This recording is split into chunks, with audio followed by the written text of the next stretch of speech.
Salam alaikum. My name is Victoria Naila Edwards.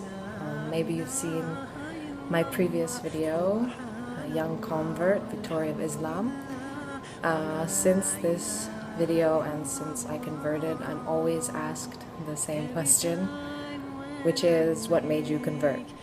I thought I would save myself some time repeating my story over and over again and tell you myself and tell everybody in YouTube my story of how I converted.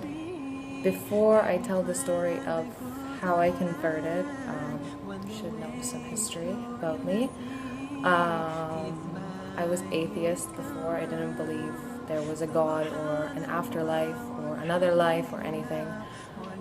So this led me to study a lot of religions because I was so interested why most of the world believes that there's a God and like what makes them believe.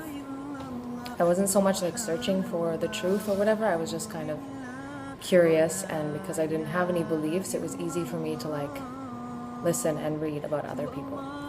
So in this time I was really into Buddhism, not so much the reincarnation, another life kind of thing, but more the moral values of Buddhism, like peace and not hurting anyone and the fact that nothing is in our control. I liked these ideas, which in time I've come to realize are very close to Islamic beliefs, so I have some theories on that, but that's not what this video is about. So anyway, in January 2011, I moved into a new house in Malaysia.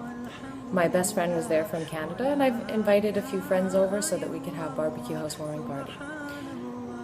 During the barbecue, we had the doors open for the house. In Malaysian houses, if you've ever been there, you'll know there's the glass sliding door and then the wood normal door, and they're usually like next to each other in front of the house. So I took my friends upstairs to give them like a tour of the house, and as I was coming out of the second bedroom, I heard like a loud bang, and my dog like yelped, like, "Ow!" You don't know what a yelp is. But I ignored it because she's crazy and probably she knocked something over like she always does. So I just continued, and when I went downstairs, my best friend was like looking so terrified, so scared, and just staring at the glass door. So I got her attention and I asked her what happened. She told me that my dog was walking towards the glass door and the glass door like slammed shut by itself. And if any of us know anything about science, then you'll know that like even if the wind was so strong that it closed it, then the wood door should have closed too, but it didn't. So we all got really scared and we went outside and we didn't come back in for a while. Shortly after, my friend, she left, and over the next few months, like small things can happen inside the house, but you can make excuses for it. Like I come home and something wasn't where I left it, or I hear something dropping in the room and there's no one there but me, like this. Then in May that year, I came home one night, it was like 2 a.m. I went to my room and I got ready for bed, everything. Then I realized I left my light on outside my door. So I went outside to turn it off. And when I went outside, I felt this feeling that I felt before when I would say I was around ghosts, and maybe that sounds crazy, but yeah, like something is not right, like a gripping feeling inside your chest. And I heard like really quietly like some white noise or strange noise or something. And that moment, I swear, like I could feel that it's looking at me from across the hall. My heart like dropped out of my chest. I got so scared, and I was home alone. So I just shut off the light and I locked my bedroom door. And when I turned around, something hit the door so hard behind me. The whole door shook. And in this moment, I was so scared.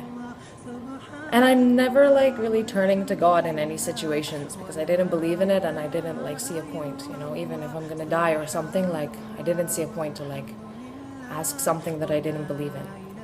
But in this moment, like when I was helpless and I was hopeless and I couldn't see what was there and I couldn't protect myself from what is there, my mind was like completely clear, and the only thing in my mind was Allah. Not God, not Buddha, not, I don't know, all these other gods that I've studied.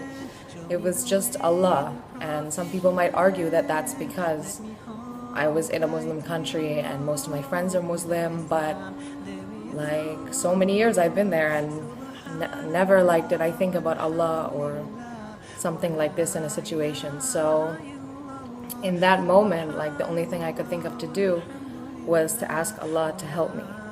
So I said, like, Allah, if you exist, like, please protect me in this situation. And I think most of you will agree, in this kind of situation, you're not gonna sleep, right? Like, you're so scared, right? So I just laid down in bed and I put something on my laptop to watch. And usually it takes me around 10-15 minutes to sleep, but in 5 minutes, I think, I was like out cold. So in the morning when I woke up, I'm a pretty logical person, so I had to like start thinking about what happened the night before. So I said, like, Allah, if that was you, like, thank you for protecting me. And if this is the path that you want me to go on, you have to help me and guide me, because, you know, 22 years of my life I didn't find any religion, and nobody on this earth could convince me. Like, so many people tried to make me Muslim or ask me to be Muslim, but like nobody could do it. I was so stubborn. So like I really needed Allah's guidance in this.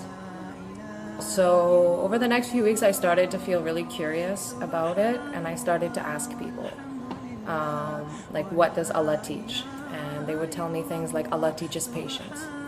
So in like traffic jam or some situation where I feel impatient, and you start to feel that fire burning inside you, I would remember Allah and I would make myself patient and calm, and then like the situation would change. And I kept doing this with like different aspects of Islam.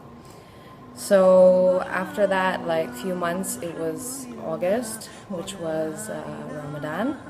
So I decided to take Ramadan to really like learn what it's to be Muslim, and to like hopefully make a decision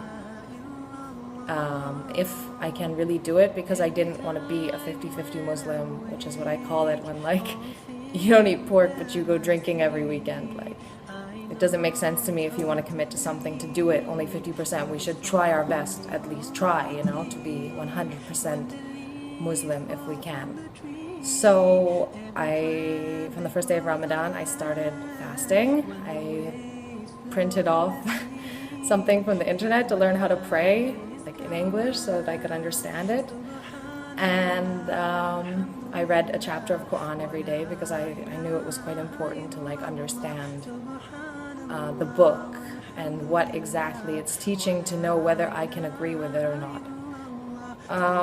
So it was pretty hard the first Ramadan. It was really weird, and like going into in Malaysia we call it surau. It's like the small masjid inside a building, like it's not a mosque.